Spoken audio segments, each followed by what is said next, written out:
ចានេះការភ្ជាប់ជាមួយនឹងទូរស័ព្ទតាមកម្មវិធី YouTube អញ្ចឹងយើងចូល YouTube ដើម្បីកំងបទចម្រៀងអីចឹងណាបន្ទាប់មកយើងចូល setting ឲ្យអស់យើងចុចចុះមកក្រោមមកយើងចូល setting របស់ YouTube ហ្នឹងណាអញ្ចឹងខ្ញុំចុចមកក្រោមហើយ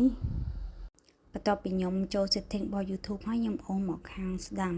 ដើម្បីចូល link វិធីកូដដើម្បីវាចេញលេខកូដឲ្យ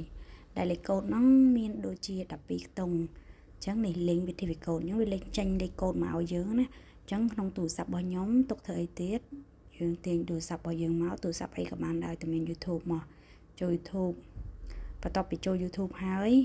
នេះយើងចុចអានេះដូចសញ្ញា Wi-Fi អញ្ចឹងចុចលើនឹងមកបន្ទាប់មកខ្ញុំយកពាក្យថា link with TV code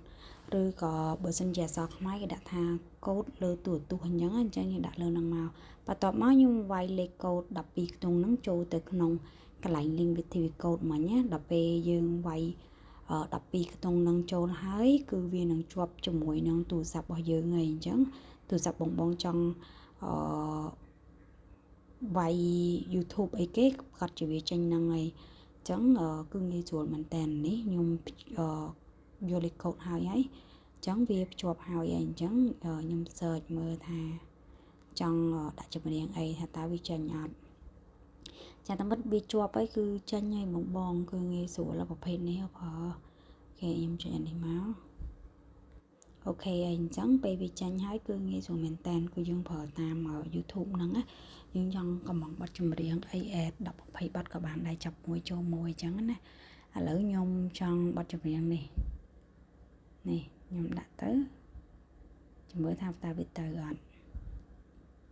ទៅគេអញ្ចឹងខ្ញុំចង់ជើងមកអីខ្ញុំសេចពី YouTube ខ្ញុំចង់វាយអីពី YouTube ក៏បានដែរហើយមួយទៀតបើសិនជាបងថាខ្ញុំអត់ចង់នេះខ្ញុំចង់កំងចាប់មួយចូលមួយអញ្ចឹងបង search នៅលើទូរស័ព្ទរបស់បងមកណានេះជាមួយខ្ញុំបង្ហាញណាអូខេខ្ញុំចង់ដាក់បទនេះប៉ុន្តែបងមើលត្រេកន្លែងនេះឃើញអត់ត្រេកន្លែងនេះអីណាអញ្ចឹងខ្ញុំចុចកន្លែង playlist in quote អញ្ចឹងខ្ញុំដាក់អាហ្នឹង playlist មានថាចូល list ណាអត់តន់ឲ្យវា play ភ្លាមៗទេឃើញអត់ចូល list ហើយអញ្ចឹងចាប់បទហ្នឹងប្រកាសជាចូលបទដែលខ្ញុំកំងនេះខ្ញុំចង់ស្ដាប់បទហ្នឹងខ្ញុំចូលបទហ្នឹងទៅស្ដាប់បទហ្នឹងយកហ្មងទៅអញ្ចឹងមានន័យថាយើងកំងភ្លាមៗអាហ្នឹងយើងអត់ add ទុកទេ